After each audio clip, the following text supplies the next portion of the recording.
Last week, a majority of Archuleta students returned back to school under a hybrid, blended learning model that allows for students to attend in-person learning 2 days a week and then engage in distance learning 3 days a week. Dr. Kym LeBlanc-Esparza, who is the new superintendent for the Archuleta School District, led the development of the plan largely through input from families and staff, as well as guidance from the Colorado Department of Education, Colorado Department of Public Health, and independent research.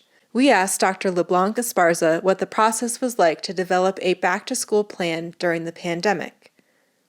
It was pretty comprehensive, honestly. Coming in brand new, being the new superintendent, I couldn't make an assumption that I knew all of the core values of the community, that I knew kind of where people were in terms of their comfort levels of what our numbers were looking like, what our testing was looking like. So first thing I did, frankly, was I brought together all the administrators in the school district, and we sat down and just studied, the guidance from Colorado Department of Ed.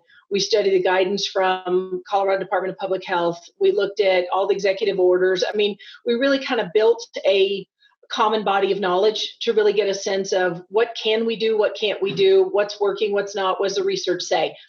We also reached out with surveys to staff and surveys to families.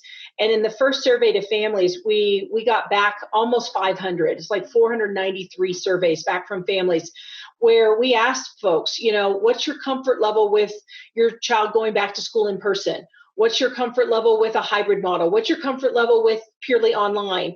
What do you think? And then we kind of gave them a continuum of all the different aspects that we thought we would need to do for safety's sake based on the guidance that we got from CDPHE and Department of Ed.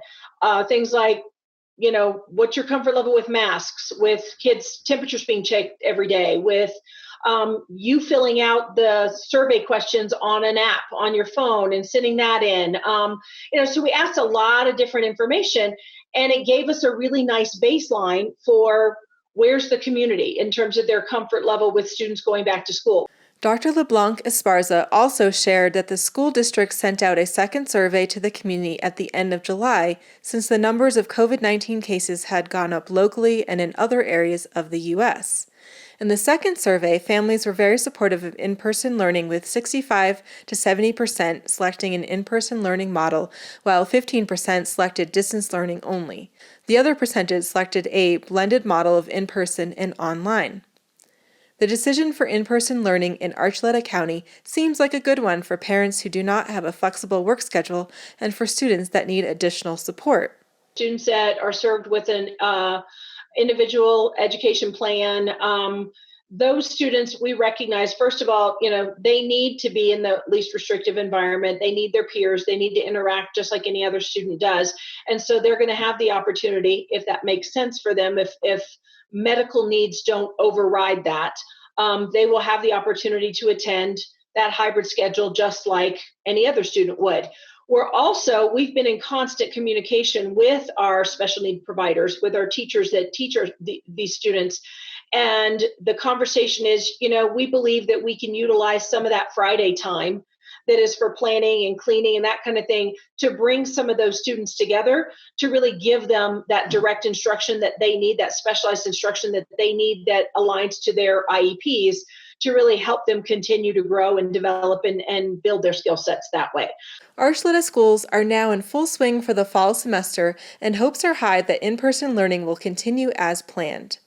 We also recognize that the new superintendent started her tenure during a unique school year.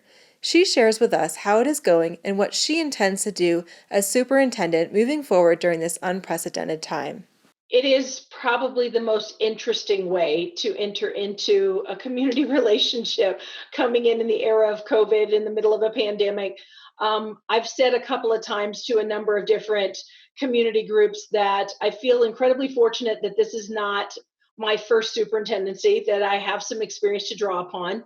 I'm also incredibly grateful for, Linda's strong foundation that she has built in our district, that I was able to step right in and just continue the work. I have to give huge credit to the leadership team here in the district because I've never heard of a situation where literally you walk right in the door and on day 2, you ask the team, trust me, we're going to build a plan unlike anything you've ever seen before, anything you've ever done before, but we're going to do this together. I know we don't know each other real well, but here we go. And the team was amazing. And we did a lot of really great work together. And I said, it really sort of exemplified the philosophy of, you can tell people what you do as a leader or what you're like as a leader, but when they see you and walk alongside you as you begin to build real work, they're able to see it in action, and you're able to build those relationships on really authentic work together.